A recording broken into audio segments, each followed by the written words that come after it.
Almost every culture has their own explanation to how the world came into being, and for China, the creation of the world is credited to a being known as Pangu. This story, however, is quite different than the rest of the cultures.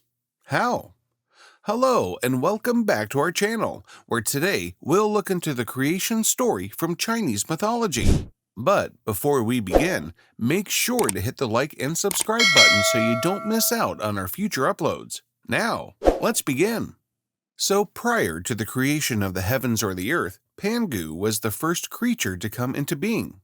While the specifics of the mythology vary, most of them include him rising from a huge egg and creating the universe using both of them as well as his own body. And unlike the myths of the Jade Emperor or the mother goddess 𝐦𝐤𝐤, which are focused on the origin of humans, the narrative of Pangu describes how the land and sky were formed. Like many creation stories, Pangu's tale starts with a chaos-filled vacuum. The chaotic spinning created a gigantic egg over 18,000 years.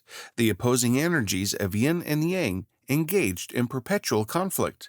But eventually, yin and yang were in harmony. When this happened, Pangu was born. He was typically shown as having an ugly human visage with rounded horns on the forehead. He wore little attire and had hair covering his arms and legs. Pangu was occasionally depicted as having disproportionate traits that suggested that he may be a dwarf, but he gradually grew to be a giant. He became aware that he was limited in a relatively small area when he first appeared.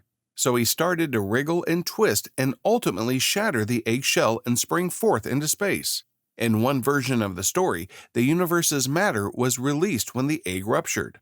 The sky and heavens were formed by the lighter, purer materials drifting above, while the earth was formed by the heavier, impure elements settling lower.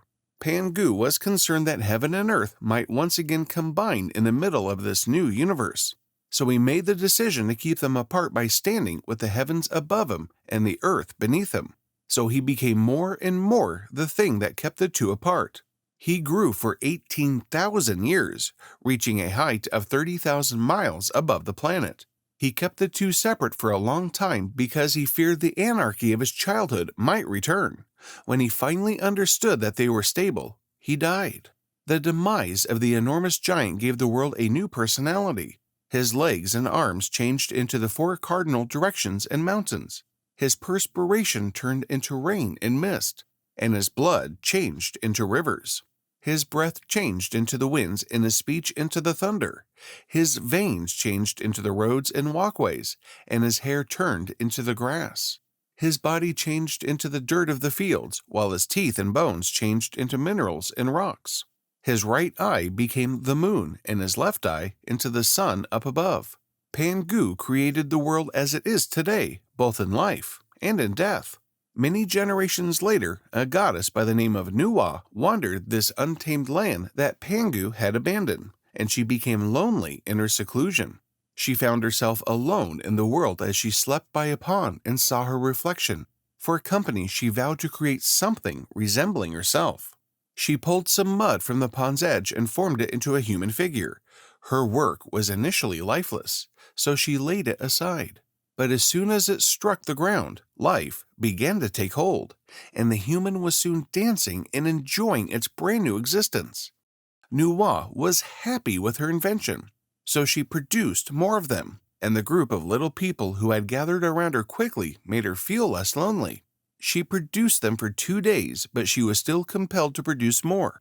In the end, she dragged a lengthy vine through the muck, before swinging it through the air. Mudflakes flew everywhere, and when they landed, they transformed into additional beings who were almost as flawless as the ones she had created by hand.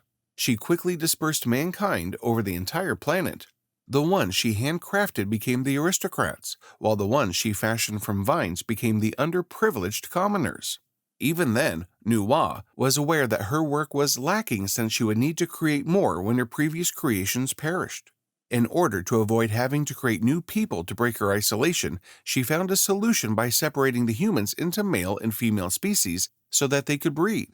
Pangu's worst nightmare came true many years later.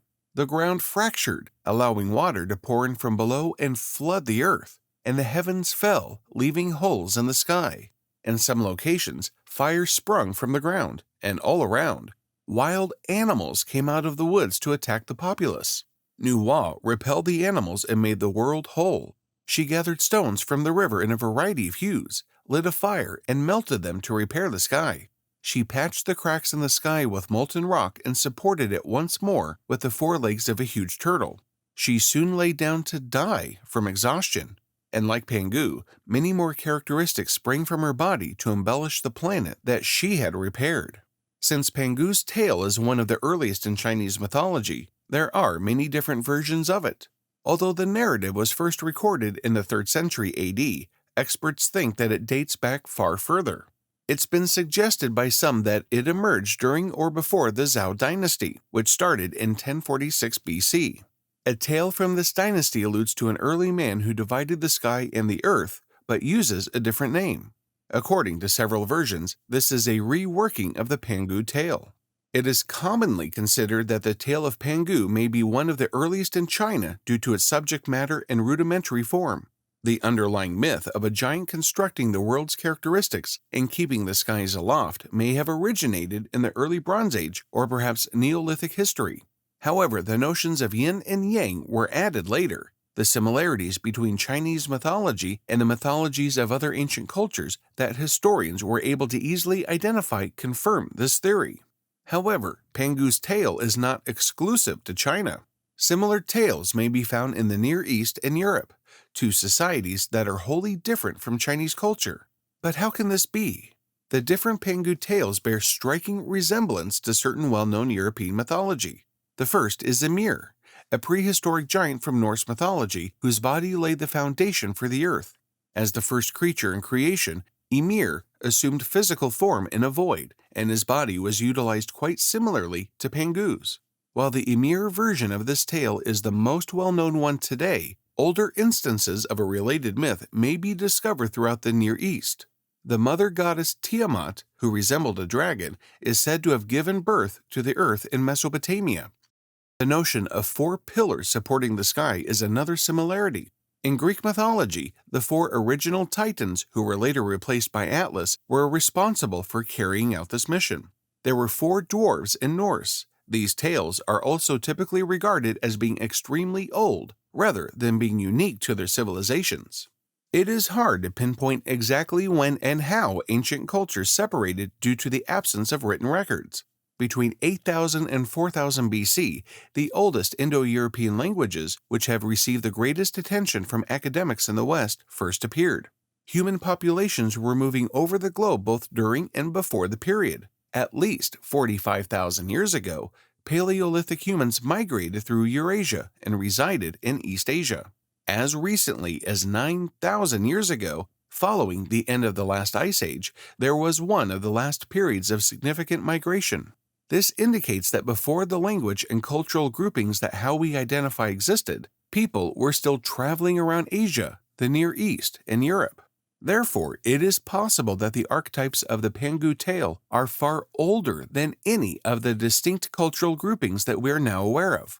It may originate from a civilization that existed before migration into either China or Europe and predates the concept of Indo-European or Sino-Tibetan people completely. And that's about it for Pangu's story. If you enjoyed our video on it, make sure to hit the like and subscribe button so that you don't miss out on our future uploads. We'll see you next time. Until then, goodbye.